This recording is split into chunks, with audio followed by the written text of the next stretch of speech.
bom dia! Como é bom estar aqui com vocês nesta manhã para nos conectarmos ainda mais. Olha, antes de darmos início oficialmente ao nosso evento, gostaríamos de esclarecer que nós estamos aqui em um ambiente, um espaço montado especialmente para este evento, cumprindo todos os protocolos de segurança e cuidando de todas as pessoas aqui envolvidas. Estamos começando o Conexão Bernoulli e queremos aproximar vocês, educadores, das melhores e mais atualizadas práticas docentes. É hora de repensar o futuro da educação com novas conexões e novas formas de engajar os estudantes. O Conexão Bernoulli é online e gratuito para gestores, professores e entusiastas da educação. Então, se você sabe de alguém que iria gostar do nosso conteúdo, manda o link que está no chat para ele ou para ela. Ainda dá tempo de participar. Compartilhe também nas redes sociais e marque a gente, @Bernoulli Sistema de Ensino. O Conexão Bernoulli propõe, para além da formação continuada, uma aproximação aos contextos que permeiam a prática docente em sala de aula e tudo que ela envolve. Com grandes nomes da educação, vamos buscar entender esses contextos e os impactos da flexibilidade e personalização do estudo virtual em comparação com as possibilidades e os benefícios oferecidos pela convivência presencial. Este é um evento do Bernoulli Sistema de Ensino, que integra o Bernoulli Educação, um dos maiores grupos educacionais do país. O Bernoulli Sistema de Ensino oferece soluções educacionais de excelência a mais de 600 escolas parceiras e a mais de 160 mil estudantes. O Bernoulli é primeiro lugar do Brasil no Enem pela 6ª vez e 10 das escolas parceiras estão entre as 50 melhores do país no Enem. São livros com soluções digitais integradas que acompanham o estudante em cada etapa da trajetória escolar, com coerência pedagógica e consistência teórica.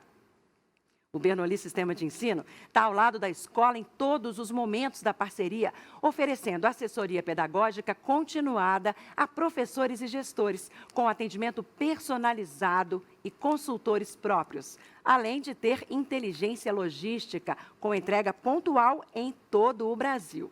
Tudo para facilitar a vida da escola e gerar resultados de verdade. Então vamos lá, para abrir o nosso evento, eu convido o Tiago Bossi, diretor do Bernoulli Sistema de Ensino. Oi, Tiago, muito bom dia. Bom dia, Letícia. Bom dia a todos os educadores que estão aqui conectados conosco.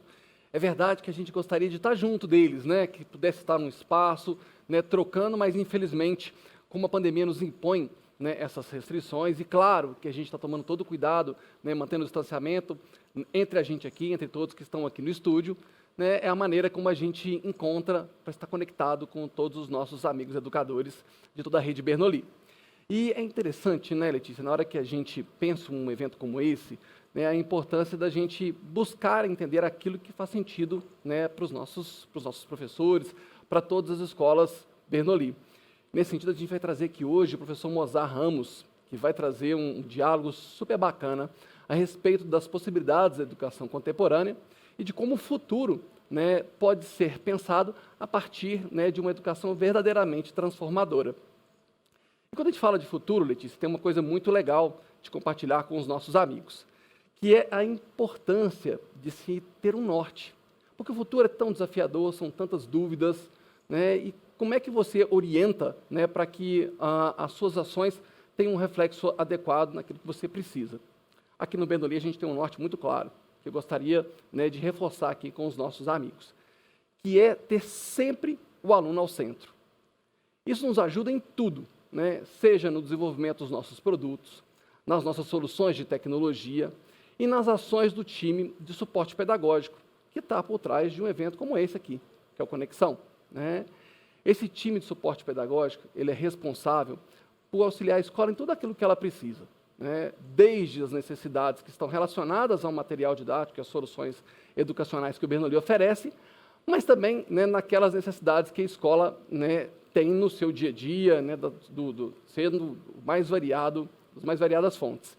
E nesse sentido, né, quando a gente está de olho no que o aluno precisa e buscando estar conectado, né, eu acho que vem aquilo que as pessoas falam da gente, de ter o olho brilhando. E você sabe que quando o olho brilha, muda tudo. tudo. Sabe aquele exato segundo em que você olha para alguma coisa com outros olhos? Para uma pessoa, um lugar, um número? Galileu olhou para o céu. Fleming olhou para um fungo. Tarsila para o Brasil. Drummond para uma pedra. Tom e Vinícius olharam uma garota. Einstein olhou para o tempo e o mundo nunca mais foi o mesmo. Quando alguma coisa faz o olho da gente brilhar, a mente brilha. Bernoulli, 20 anos. Se o olho brilha, muda tudo. Esse vídeo é emocionante, não é mesmo? E para fazer os nossos olhos brilharem ainda mais, vamos receber nossos convidados. Para começar, Cecília Rezende. Bem-vinda, Cecília. Olá, Letícia. Olá, pessoal. Que alegria estar aqui hoje para essa abertura do Conexão Bernoulli. Vamos em frente. Vamos lá, Cecília, gente, assessora pedagógica do Bernoulli Sistema de Ensino e vai bater um papo inspirador com Mozart Neves Ramos. Professor Mozart, tudo bem? Que bom tê-lo aqui com a gente. Prazer é todo meu, uma alegria. Queria estar aí com vocês no palco, juntinhos aí. A gente também queria, viu? Pode ter certeza. Como disse a Cecília aqui nos bastidores, o professor Mozart é a referência bibliográfica dela. É com quem ela vai conversar hoje. O professor Mozart é pós-doutor em Química pela Politécnica de Milão, doutor em Química, graduado em Engenharia Química pela UFPE, onde foi professor e pró-reitor acadêmico, e hoje é conselheiro do Conselho Nacional de Educação. A Cecília e o professor Mozart vão falar sobre diálogos docentes, educação, futuro e aprendizagens. Eu mal posso esperar, vou deixar vocês dois aí batendo esse papo. Até já! Imagine que vai ser um bate-papo ótimo, não é, Mozart? Todos nós aqui vamos falar juntos, dois professores, sobre o futuro, sobre a educação brasileira e de que forma podemos conversar juntos para buscar inspiração e fazer uma educação cada vez melhor. Mozart, eu não preciso expressar a minha alegria de estar aqui. Organizei algumas perguntas para que a gente possa dialogar e queria começar já com uma, pode ser? Claro, vamos conversar. Estou com muita vontade de conversar com você, Cecília. Ai, que delícia, Mozart. Eu vou começar pensando no livro que você escreveu. Você tem inspirado milhares de pessoas, milhares de educadores no Brasil inteiro.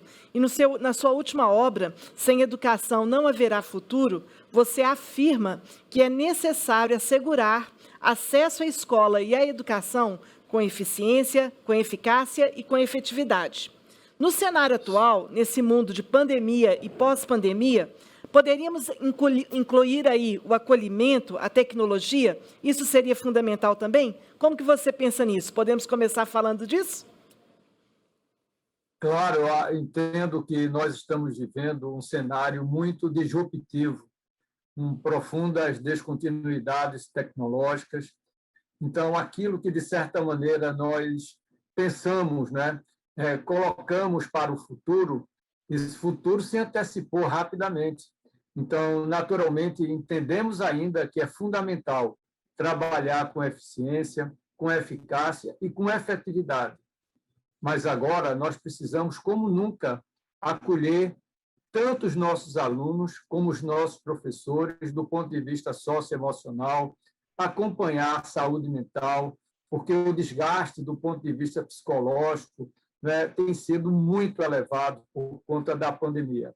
Cuidar das pessoas é fundamental nesse momento, da comunidade escolar, né, e, ao mesmo tempo, como usar as tecnologias, porque elas vão nos ajudar a tornar o processo de ensino e de aprendizagem, né, extremamente rico do ponto de vista daquilo que a gente pode chamar de um ensino híbrido, né? Ou seja, fazendo diferentes arranjos curriculares para poder prover uma educação de qualidade para todas as crianças e jovens desse país. É importantíssimo isso que você coloca para nós, Mozart.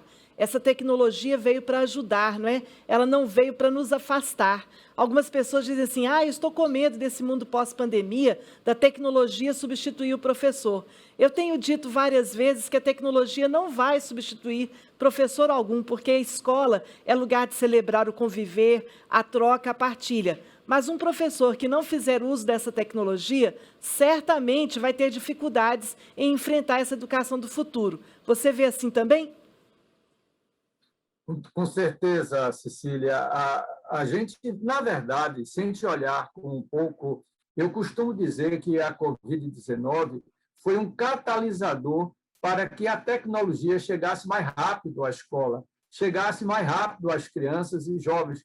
Temos ainda um grande desafio pela frente, que é a questão da conectividade digital, assegurar que todas as crianças e jovens tenham esse acesso à tecnologia, ao ensino remoto, porque isso veio para ficar. Não é? Eu tive uma conversa, um bate-papo muito gostoso de um webinar com o ex-ministro da Educação, Cristóvão Buarque, e ele disse uma expressão que eu gostei muito. Ele disse, Mozart, agora a educação é cinematográfica. Quer dizer, a gente sai um pouco daquele aspecto mais teatral e agora a gente vai poder dar aulas usando a tecnologia, por exemplo, no próprio Museu do Louvre, ao, por exemplo, estudar as obras de arte no Museu do Louvre ao vivo, né? Fazendo um ingresso no Museu do Louvre, discutindo, apresentando as obras dos diferentes artistas, do mesmo jeito que uma aula de biologia por dentro do corpo humano. Então, a tecnologia será um grande alinhado do professor. Agora, não vai substituir o professor, mas, por outro lado, o professor vai precisar se preparar para o uso dessas tecnologias. É preciso reconhecer que a formação que é dada para o presencial, ela, de alguma maneira, ajuda, mas é ponto de partida. Você dá aula usando essas novas tecnologias, essas novas ferramentas, requer uma preparação do professor. Do mesmo jeito, Cecília, a questão do material. Né? O material que nós usamos para o presencial, ele não pode ser, de imediato, colocado à disposição para o uso da tecnologia no ensino remoto, por exemplo. É um outro material que precisa ser muito mais autoexplicativo. Então, vamos precisar, sim, preparar o professor, preparar novos materiais. Os novos tempos chegaram, né? E que bom, porque a criança e o jovem do século XXI gostam do mundo digital. Agora, jamais vamos poder substituir aquilo que nós chamamos como a essência do ser humano, que são as suas qualidades. Isso vai ser fundamental sempre.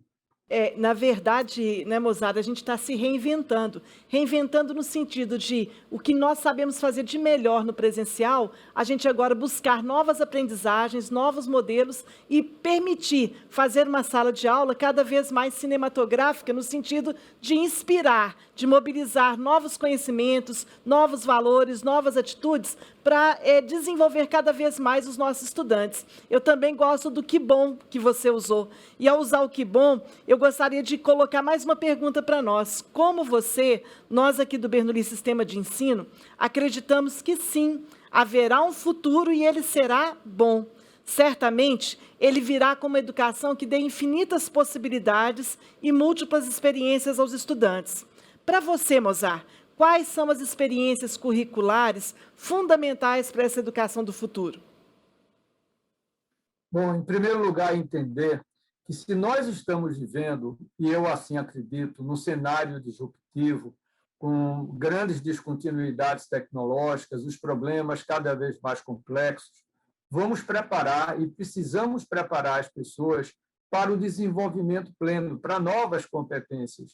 Então, vai ter que ter uma educação que vá além dos aspectos meramente cognitivos.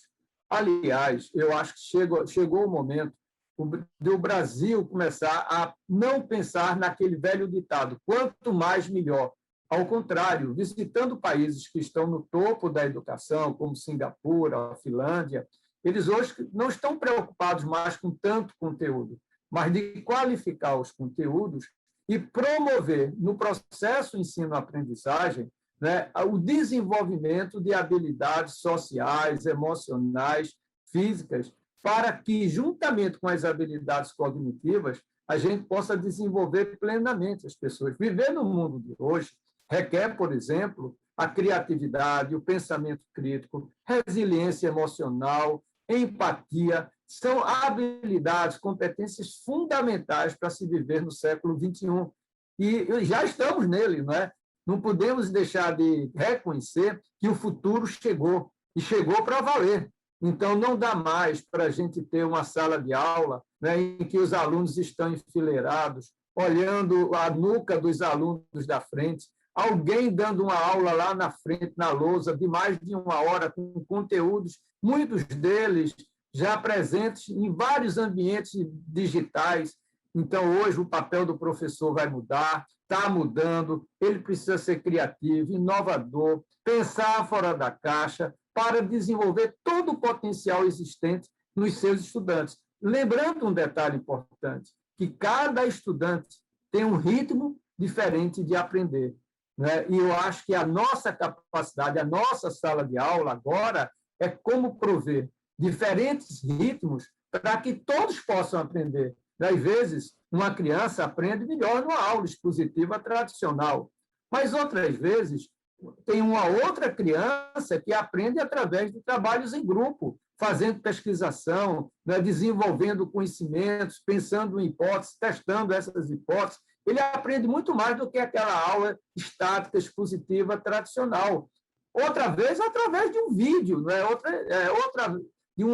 Você tem muitos caminhos que podem levar ao desenvolvimento da aprendizagem, e uma aprendizagem com significado, ou seja, que desenvolva plenamente, né, os nossos estudantes. Ou seja, é colocar em prática o artigo 2º da LDB, que fala do desenvolvimento pleno dos nossos estudantes. Então, todos os arranjos curriculares, seja através do ensino com ou sem tecnologia, quando for necessário incluir a tecnologia, volto a falar que o ensino híbrido não é simplesmente você pegar o presencial com mais a parte remota. Não é assim. É você ter a tecnologia para construir diferentes arranjos, né, para o processo ensino-aprendizagem de acordo com a natureza da aula. Então, vai poder dar ao professor a possibilidade dele pensar, de criar, de mudar a sua aula em conformidade com a natureza do que ele pretende trabalhar com os seus alunos.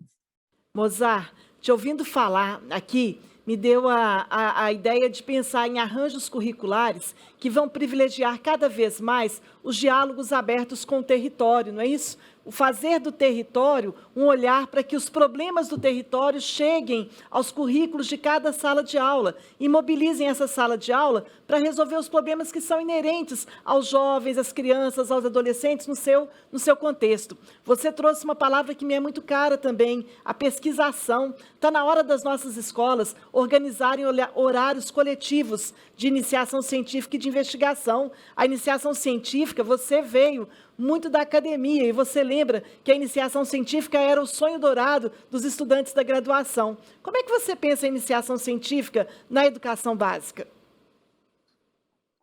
Isso é um tema muito caro para mim. Eu tive toda uma formação na área da química, da física, uma formação acadêmica, mas eu nunca me descolei da educação básica. Eu acho que esse talvez um dos grandes desafios que nós precisamos trazer para a educação brasileira.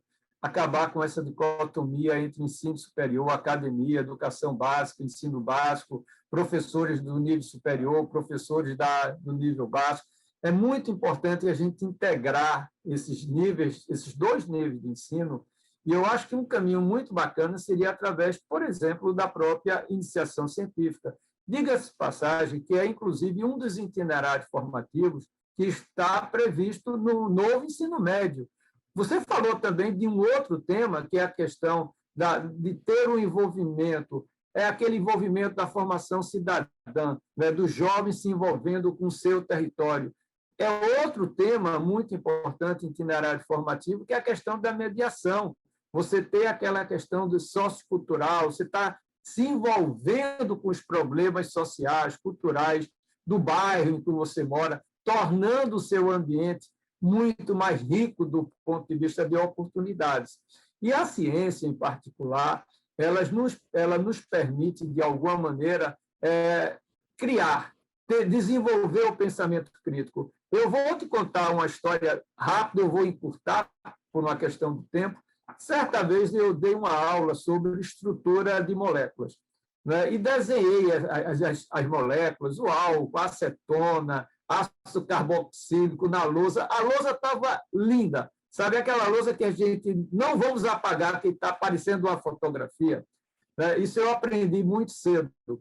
Só que, quando acabou a aula, um dos alunos disse: mas, professor, eu não precisava ter pego 2 ônibus para vir assistir sua aula. Isso tem também em outros ambientes que eu poderia estar na minha casa assistindo, que o senhor acabou de falar.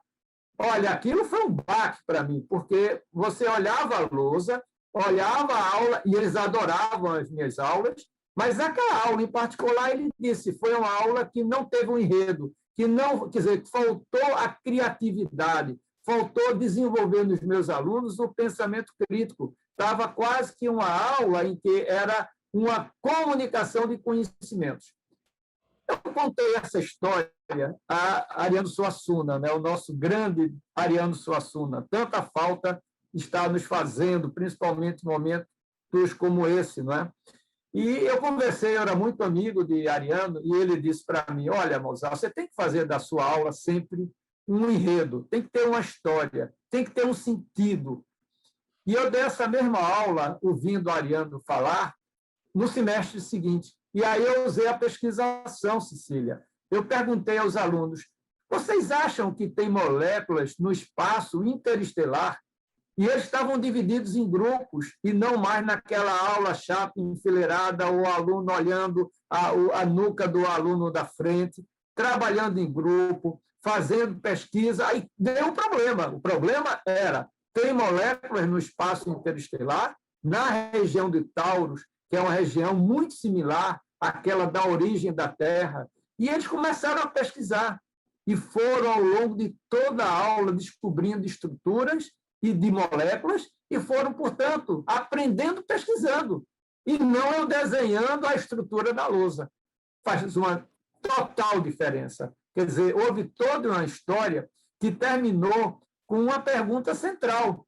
Aí eles disseram: mas, professor, tem todas essas moléculas na região de Taurus, mas tem uma molécula que até hoje não foi descoberta em Taurus, e que, segundo os astrofísicos, ela deveria existir para que essas outras existissem. Como é que pode existir a criança sem existir a mãe? Né? Foi a pergunta que eles me fizeram. Aí eu disse: faz o seguinte, vocês façam o seguinte, entrem nessa revista. Aí eu dei o nome da revista, Theoretical Chemistry, para vocês verem nesse volume uma coisa super bacana que vocês vão adorar. E aí eles foram, era um artigo meu que eu tinha publicado, em que eu mostrava que a molécula mãe não tinha descoberto até então, porque os pesquisadores achavam que ela era linear, ou seja, os átomos alinhados em linha reta. E eu mostrei que ela era angular.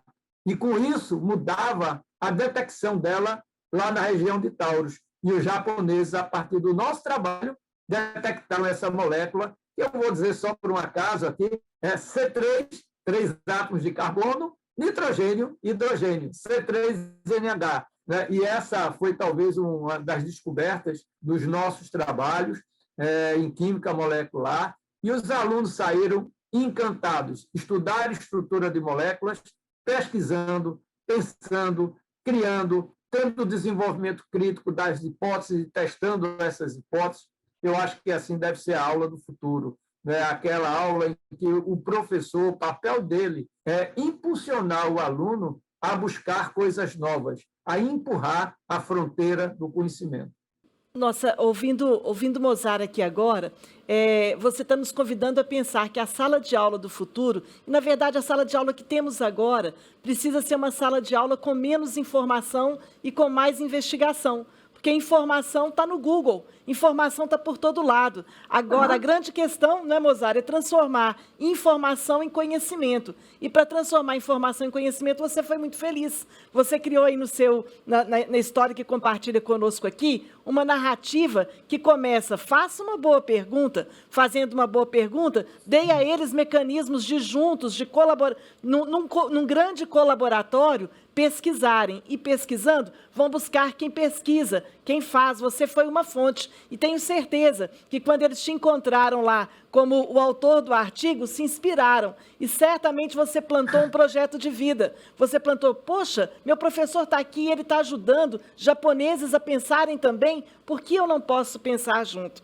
E assim, Mozart, eu quero te agradecer, porque essa sua narrativa é uma narrativa que nos exemplifica uma sala de aula conectada ao diálogo, à colaboração, à crítica e à comunicação. Não é isso mesmo?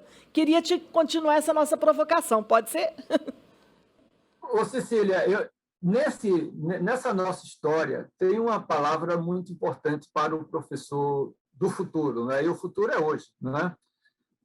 Humildade. Eu acho que a gente precisa entender que nós, professores, precisamos sempre estar dispostos a mudar, né? E não achar que as nossas aulas são sempre as melhores. O professor tem que ser um inquieto, né? Ele não pode ser alguém acomodado com as suas aulas, semestre após semestre, sem mudar nada, porque o mundo está mudando toda hora, todo instante. Então, quando eu falei isso para Ariano, veja também um outro belo exemplo ele fez uma tutoria comigo. A gente tem falado muito do trabalho em pares. Professores precisam trabalhar em pares, né? Trocar ideias. Veja, o novo ensino médio é um ensino médio interdisciplinar, por áreas de conhecimento. Então, mais do que nunca, a gente vai precisar ter a humildade de dizer assim, como eu posso ensinar isso para dialogar com o que você ensina? Como é que a física, por exemplo, dialoga com a geografia? Como é que a história pode ser também importante na química? Quer ver um exemplo? A gente vive num Brasil que é muito rico em pinturas rupestres. A gente tem muitos abrigos rupestres no Brasil inteiro, praticamente. No sertão de Pernambuco, se você vai em Goiás, você tem muitos abrigos. Em Minas Gerais, tá certo? E hoje, como é que você faz a análise dos desenhos, das figuras nesses abrigos rupestres? Você faz através de métodos físicos de análise. Então, é você juntar o químico, o físico, o arqueólogo, o historiador. Quer dizer, a beleza está na visão sistêmica e não simplesmente naquela visão pontual do conteudismo que, tradicionalmente, nós dávamos para os nossos alunos, e por isso que muitos deles diziam o seguinte, qual é o significado disso que você está me ensinando para o mundo em que eu estou vivendo? Ou seja, o jovem quer uma escola que caiba na vida. E ele só consegue encontrar essa escola quando a escola tangibiliza o que é ensinado com o cotidiano desse jovem. Excelente essa sua observação. O Contardo Caligares, que nos deixou recentemente, ele me ensinou uma palavra. E ele me disse que todo professor precisa ter um aparelho ligado em casa, sabe, Mozart? E esse aparelho ele chamava de umidificador. Todo professor tem que ter um umidificador ligado, porque é isso, professor tem que estar aprendendo o tempo todo, tem que ter dúvidas, professor cheio de certeza, certamente vai morrer. Você nos trouxe aqui duas ideias, professor precisa criar narrativas, professor precisa ter humildade para aprender com as pessoas e professor também precisa gerar dados e analisar os dados. Eu queria passar para esse olhar com você aqui. Você é um defensor do trabalho com dados, não é? Sempre apresenta nas suas palestras, nos seus livros, informações e diagnósticos sobre os países que se encontram nos primeiros lugares, especialmente das avaliações internacionais. E mais do que resultados, eu acho que você hoje, Mozart, contribui com o Brasil, mostrando indicadores que assegurem as aprendizagens dos estudantes. Todo professor está na sala de aula para que seus estudantes possam aprender cada vez mais e ninguém ficar para trás. Hoje, depois de todo o impacto da pandemia no Brasil, no mundo, qual o seu conselho? Qual o seu olhar para a garantia das aprendizagens? Como reverter as desigualdades? Que dados nós vamos buscar? Olha, Cecília, a pandemia, eu vou falar um pleonasmo, né? Deu um mergulho para baixo na aprendizagem escolar, não é? Acho que vocês acompanharam os resultados das primeiras avaliações diagnósticas no estado de São Paulo, da rede estadual de São Paulo, né, que foi talvez uma das primeiras redes públicas a oferecer o ensino remoto, né, há um ano atrás, e através de diferentes mecanismos. E o que foi que o Estado agora encontrou? Por exemplo, o impacto na criança de 5º ano foi enorme. Foi um retrocesso em português, em termos de proficiência escolar, há 10 anos atrás, voltou 10 anos atrás, sabe? Em matemática, 14 anos, quer dizer, voltou aos resultados de 2007. Isso no 5º ano, onde nós estávamos indo muito bem no Brasil, né? Então, isso vai exigir de todos nós. Lembra a primeira pergunta que você me fez? Eu acho que é muito importante o acolhimento socioemocional. Isso é fundamental. O outro ponto são avaliações diagnósticas. Por quê? Nós vamos receber alunos com diferentes níveis de aprendizagem. E por várias razões, Cecília. Primeiro, você vai ter aluno que não se adaptou ao ensino remoto, porque ele também não foi preparado para isso. Em segundo lugar, é porque ele talvez não teve a conectividade digital que ele precisaria para ter acompanhado bem os seus estudos.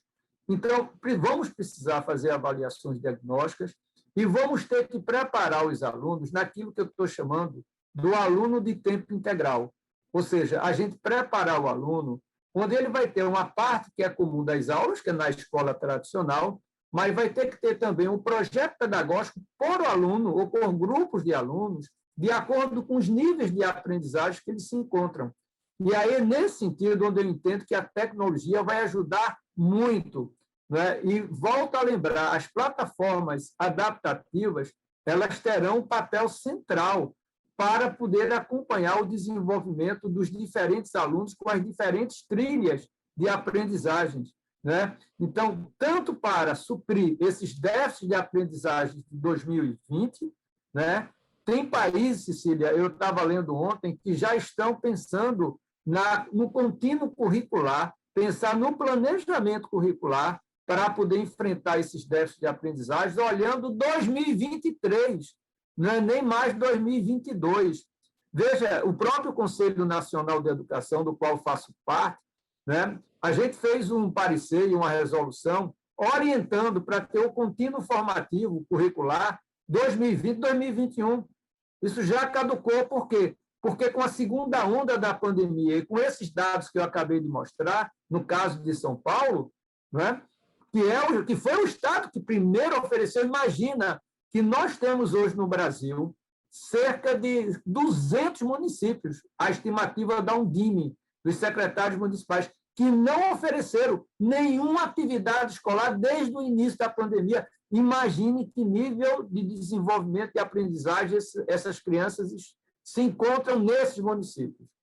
Então, a gente vai precisar fazer um trabalho de planejamento, de foco, definir com clareza quais são as aprendizagens essenciais, e a BNCC, que a gente não falou até aqui, vai ser um elemento, um instrumento muito importante, como uma bússola guiando em relação a essas aprendizagens essenciais ao longo de cada ano escolar. Então, planejamento, foco e uma terceira palavra, colaboração. Eu acho que vamos precisar, como nunca, colaborar, né, para poder rapidamente a gente voltar, pelo menos ao estágio que nós nos encontrávamos antes da pandemia. É um desafio enorme, mas eu sou, voltando, citando Ariano Suassuna, eu sou um realista esperançoso. Eu acredito, sim, que esse país vai conseguir, que juntos, professores, alunos, famílias, né, todos se apoiando, se contribuindo, a gente vai conseguir dar a volta por cima e vamos conseguir ter um estágio de desenvolvimento que esse país precisa. E o país que eu imagino são as nossas crianças, os nossos jovens, que merecem ter um futuro extremamente capaz de ser dialogável com suas necessidades. Quer dizer, o futuro ele tem que ter a capacidade de responder. E, para isso, responder a essas necessidades. Então, as pessoas têm que estar preparadas para esse futuro. Eu, terminando, estou me alongando um pouquinho nessa resposta, porque ela é central para o momento atual, né? E um professor de Harvard, ele disse uma coisa recentemente, que nós, professores, deveremos preparar os nossos estudantes não para as coisas do nosso passado, mas para as coisas que esses alunos vão precisar enfrentar no futuro, né? E, portanto, olhar aquilo que interessa ao estudante e não aquilo que interessa ao professor, né? Então, o nosso papel nesse momento vai ser muito importante. E cito Gabriela Mistral, né? A nossa poetisa chilena, ganhadora do Prêmio Nobel de Literatura em 45, quando ela disse uma frase para as crianças que eu acho muito relevante, né? Quer dizer, o futuro das crianças é sempre agora, amanhã pode ser tarde. E se amanhã for tarde, a educação não seria comprometedora, né, Mozart? Nós precisamos pensar aqui, eu acho que você trouxe um olhar gigantescamente importante. O papel do professor em conhecer a Base Nacional Comum Curricular e em reconhecer, dentro da BNCC, aquelas habilidades que são fundamentais para o futuro desses jovens, que são fundamentais para eles resolverem os problemas que eles enxergarão e que serão da geração deles. Um professor vai gerar dados a partir desses diagnósticos, mas o diagnóstico não pode ser pensado. Nós acreditamos nisso, Mozart, do ponto de vista daquilo que o professor quer ensinar, mas daquilo que é necessário ensinar. Nosso país tem uma Base Nacional Comum Curricular que está nos dizendo o que é necessário ensinar. Bernardo Toro, outro dia, nos falava que uma escola hoje que não se comprometer com o paradigma do cuidado, ela vai acabar, exterminar com gerações inteiras. Então, nesse momento, ter uma Base Nacional Comum Curricular é uma direção e uma proposta gigantescamente poderosa para a gente pensar essa caminhada de hoje para daqui para frente. Você concorda? Sem dúvida, Cecília. Eu uso uma expressão que ela traduz essa colocação que você acaba de fazer em relação à BNCC. O Brasil precisa aprender com o Brasil, né? Eu acho que a gente está tentando sempre olhar aquilo que não funciona. E eu olho, às vezes, converso com alguns colegas, aí dizem, mas a BNCC está faltando isso, mas na BNCC deveria potencializar mais aquilo. Olha, não há uma unanimidade na educação, mas aquilo que foi possível construir coletivamente. E a BNCC foi uma construção coletiva. Acho até que as nossas universidades, que formam os futuros professores, deveriam ter acompanhado até mais a BNCC. Olha, sou uma pessoa que viveu a academia, eu fui pró-reitor de uma grande universidade, reitor por 2 vezes de uma grande universidade, a Universidade Federal de Pernambuco. Estou hoje na cátedra da Universidade de São Paulo. Eu costumo dizer que a universidade gosta muito de ensinar, mas não gosta tanto de aprender. Isso significa que a universidade, para poder formar esses futuros professores, ela vai precisar olhar muito para a educação básica, poder fazer pontes orgânicas com a educação básica para ver aquilo que é essencial para a educação básica e não aquilo que é importante para ela. Então, às vezes, a universidade olha o que interessa a ela e não, muitas vezes, o que interessa ao chão de escola. É aquilo que o professor precisa saber para tornar a aula dele extremamente criativa, inovadora. Então, a universidade vai ter que sair lá do campus universitário, ir lá para a escola, compreender esse momento que nós estamos vivendo, e a Base Nacional Comum Curricular, que pode ter uma crítica ali e acolá, não tem tanto autogestão na BNCC, e a autogestão é muito importante. Bom, mas a BNCC não é um currículo. Eu costumo dizer, é uma bússola, mas tem lá o autoconhecimento, tem a criatividade, tem o pensamento crítico, a cultura digital. Você tem tantas habilidades que você pode integrar a outras que devem compor o projeto pedagógico, seja da escola, seja da rede ou do sistema de ensino. Eu acho que a BNCC ela não engessa, ao contrário, ela dá um norte, uma bússola, para que a gente possa, a partir dela, tendo professores bem preparados, e para isso o Conselho Nacional de Educação já elaborou 2 resoluções, uma para a formação inicial, outra para a formação continuada, já homologadas pelo Ministério da Educação, precisamos agora colocá-las em prática. Está na hora da universidade se juntar à educação básica e todos juntos pensarmos a educação brasileira, não é mesmo, professor? Pensarmos uma educação que não se consolide em professores da educação básica e professores universitários, mas uma educação que se faça presente em prol do desenvolvimento de todas as nossas crianças, adolescentes e jovens. E a base, efetivamente, como você lembrou, ela não é o currículo, ela é base, ela tem que chegar no chão da sala de aula, mas a sala de aula é bem mais múltipla, ela é bem mais ampla e ela vai dialogar com vários olhares da sociedade, em cada contexto, em cada território, em cada necessidade. Universidades têm que estar juntos agora na formação desse professor em busca da compreensão dessas habilidades que ali estão presentes e de olhares mais amplos sobre elas. Em especial, eu queria falar um pouco com você das habilidades socioemocionais, Mozart. Eu sei que você, na base, foi um dos defensores das competências socioemocionais, reconheceu e reconhece e nos ajuda a entender o compromisso que a educação básica tem com o desenvolvimento dessa educação socioemocional. Você nos faz um convite a pensar a autogestão, também pensando a gestão das emoções, como é que esses jovens, essas crianças lidam com seus medos, com as suas angústias, com as incertezas. E aí eu queria saber de você como estabelecer um currículo nas escolas para o desenvolvimento dessas competências emocionais. Como que a gente pode assegurar no nosso país tão gigantesco, com seus mais de 5.000 municípios, condições de desenvolvimento socioemocional para todos os estudantes? Como é que você vê isso? Olha, Cecília, essa é uma questão hoje que eu diria absolutamente estratégica, porque pensar o futuro, que nós falamos há pouco, é prover a essas crianças, e já na educação infantil, na pré-escola, o desenvolvimento dessas habilidades socioemocionais, como a criatividade, pensamento crítico, resiliência emocional, empatia, comunicação. Tem um estudo do Prêmio Nobel James Heckman, de 2000, Prêmio Nobel de Economia.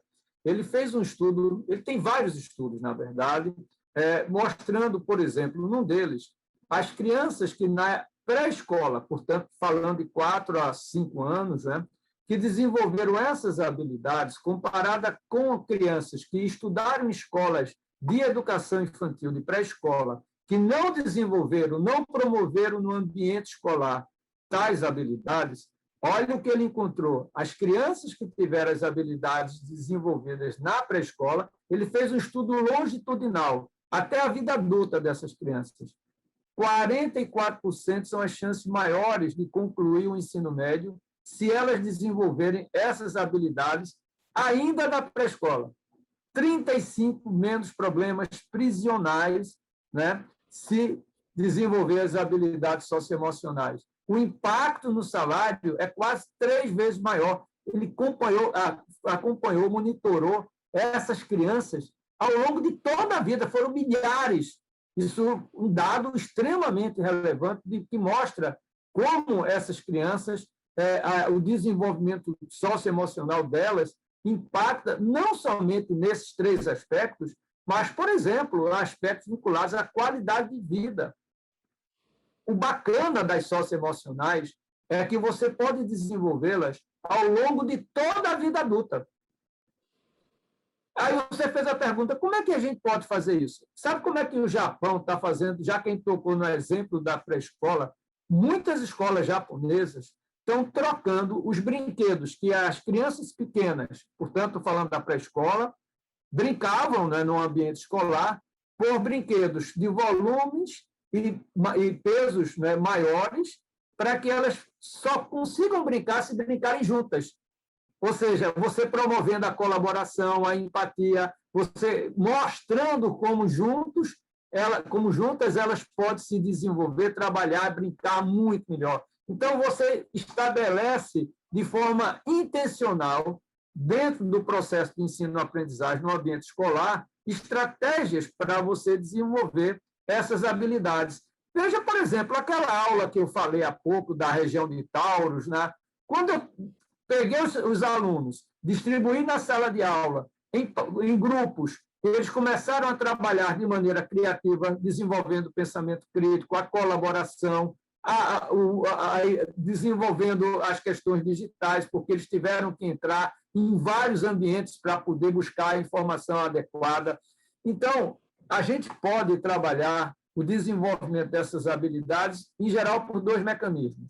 Uma, de maneira muito intencional, dentro do currículo escolar, ou seja, mudando a sala de aula, né? Trabalhando o processo de aprendizagem, promovendo essas habilidades. A outra estratégia, que a gente também conhece muito, tem um trabalho muito famoso do Dorlac e colaboradores, é um pesquisador que fez um estudo através do que ele chamou de uma disciplina socioemocional, que era uma disciplina que ajudava os estudantes a desenvolverem essas atividades, portanto, mediante uma disciplina dada por um professor da escola, né, e assim ajudando essas crianças a desenvolverem, a buscar essas habilidades no processo ensino-aprendizagem. Então, tem tanto no aspecto intencional, no currículo, né, dentro do processo de ensino-aprendizagem, da intencionalidade. Porque, na verdade, Cecília, essas habilidades elas são desenvolvidas no ambiente escolar. Por isso que eu sou contra o homeschooling. Porque o homeschooling não vai promover nas crianças pequenas, dentro de casa, habilidades e competências como a empatia, a resiliência, a colaboração.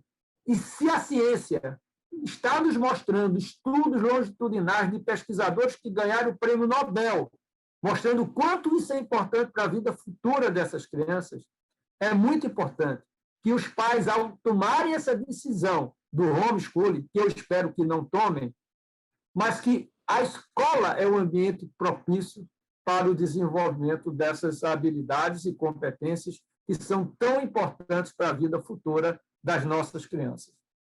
Mozart, eu também espero, como você, que o homeschooling não vá para frente, porque a educação básica é espaço de convivência e o desenvolvimento de habilidades socioemocionais se dá celebrando essa grande colaboração e essa convivência. Você nos colocou aqui uma situação de várias estratégias intencionais que podem mensurar o impacto das habilidades socioemocionais na vida das pessoas. Esse é um tema que eu gostaria de abordar com você, porque a gente está percebendo que algumas pessoas têm insistido, e alguns professores assim, daqui a pouco eu tenho que dar prova para medir a empatia, para medir não é? Para medir o grau de resiliência dos meus estudantes. E, na verdade, a mensuração das habilidades socioemocionais se dá pelo impacto em toda a aldeia, se eu posso chamar assim, não é?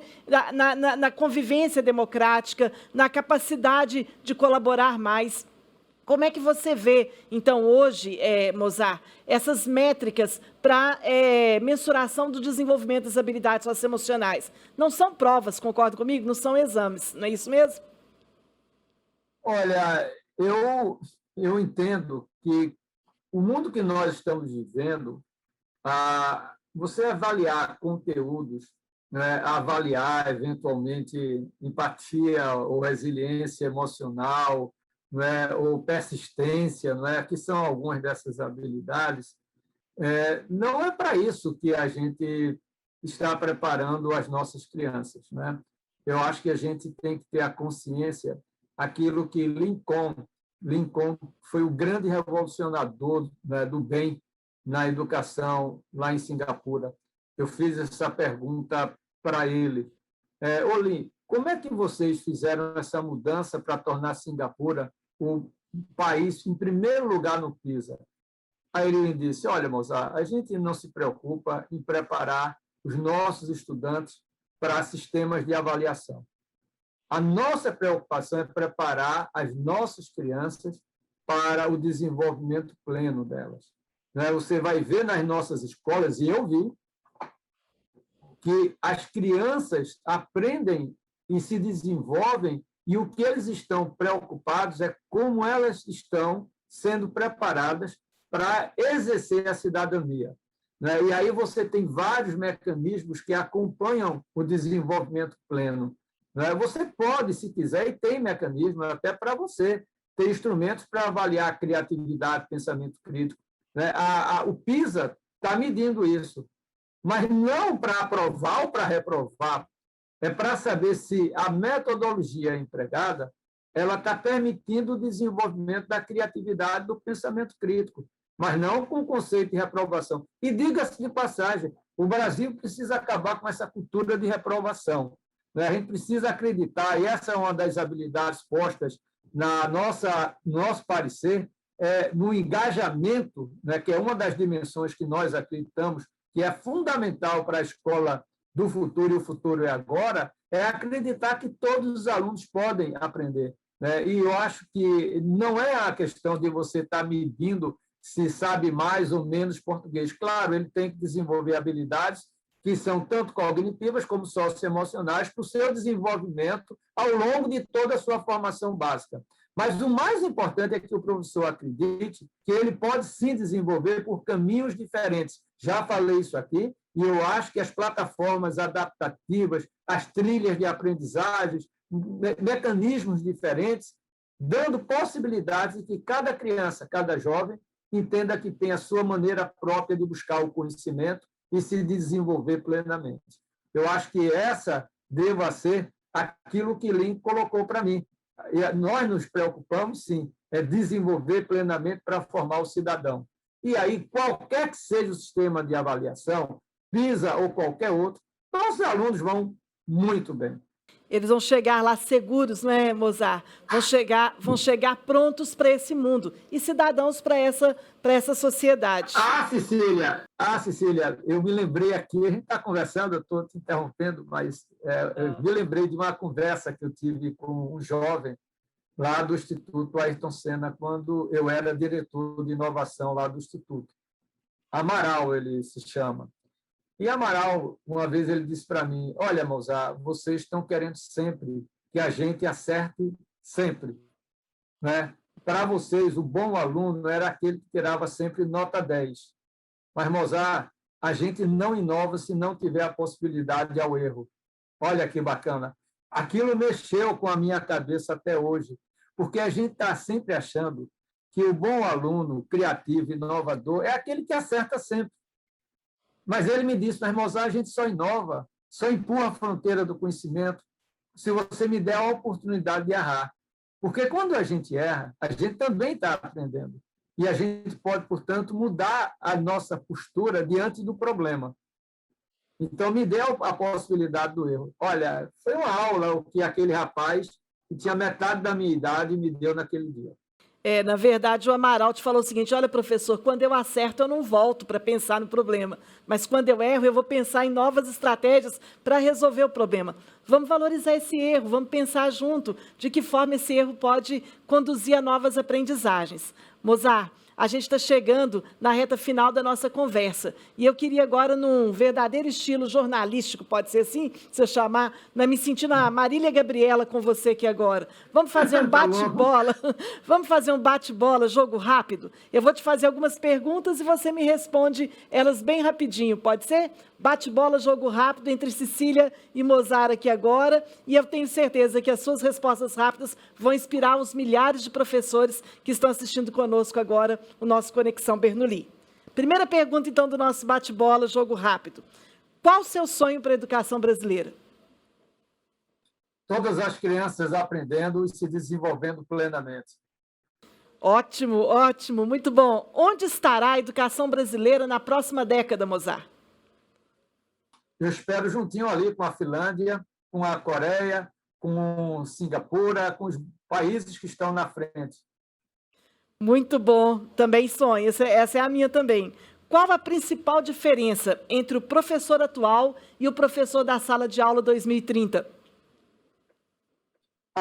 tem que ser inspirador, inovador, pensar fora da caixa, fazer com que os seus alunos sejam sempre instigados a pensarem fora da caixa, né?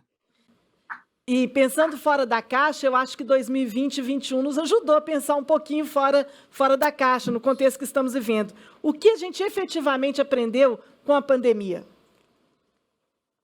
Em primeiro lugar, que nós precisamos nos reinventar sempre e estar dispostos, né, a essa abertura ao novo. É outra habilidade, né? Então, não é a questão digital, isso daí não foi a grande, mas foi a nossa capacidade de se reinventar. Muito bom. E para a última, eu vou chamar minha colega Letícia para voltar ao palco aqui comigo, porque eu queria, de antemão, te dizer o meu muito obrigada. E deixar essa última pergunta para dizer, a palavra é sua. Você é o nosso professor, você está aqui hoje para nos inspirar. Letícia queria falar de futuro, estamos aqui, Letícia, para falar desse futuro, acho que falamos. Eu me despeço agradecendo a todos pelo convívio nesse tempo aqui, em que a gente celebrou a educação brasileira, e deixo as palavras com você, Mozart, e com a Letícia, para poder se inspirar também nessa educação do futuro. Muito obrigada, meu professor. Cecília, passa rápido a conversa contigo. Eu fiquei com medo que você me perguntasse qual era o meu time de coração aqui em Pernambuco, porque é uma tristeza. O Santa Cruz só faz perder.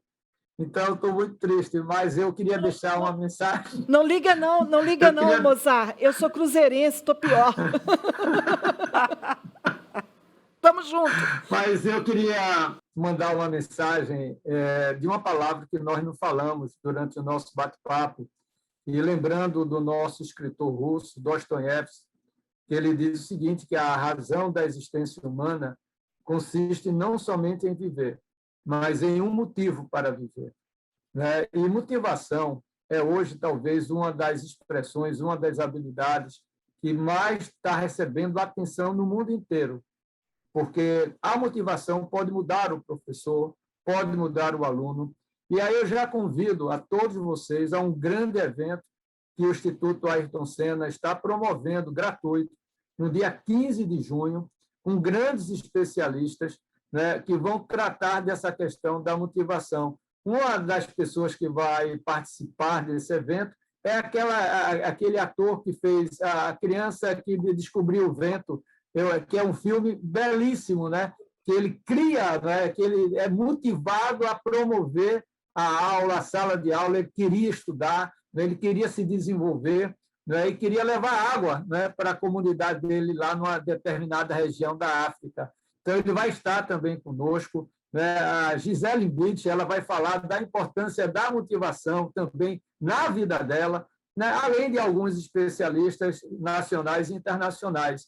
Então, com essa frase do Dostoiévski e esse convite, eu fico aqui e agradeço muito ao Conexão Bernoulli por essa oportunidade. E foi muito bom, Cecília, estar com você, Letícia, e até a próxima.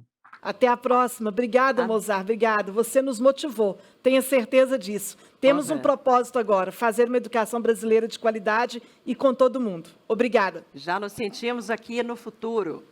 Exatamente, Letícia. O futuro já é agora. Já é agora. Gente, vocês estão vendo que junho é um mês muito maravilhoso, né? Para eventos que fazem a gente pensar. Ele fez esse convite, estamos aqui no Conexão Bernoulli. Teremos mais na próxima semana. Enfim, é um mês maravilhoso para a gente acelerar essa vontade de repensar e de fazer a educação da melhor forma possível, né? Vamos junto aprendendo sempre, porque aprender é o que nos move. É isso aí, muito obrigada. E faz o nosso olho brilhar. Faz brilhar, faz brilhar. Aqui no Bernoulli, olho brilhando é lei. Obrigada, viu, Cecília? Um prazer escutar você. Foi uma conversa realmente muito inspiradora. E tenho certeza que está todo mundo aí cheio de reflexões, cheio de ideias para aplicarem no dia a dia. Foi incrível mesmo.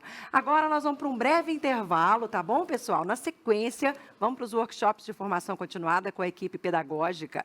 Você já fez a opção da sua preferência no dia da inscrição, então é só voltar na página principal para acessar a sua sala.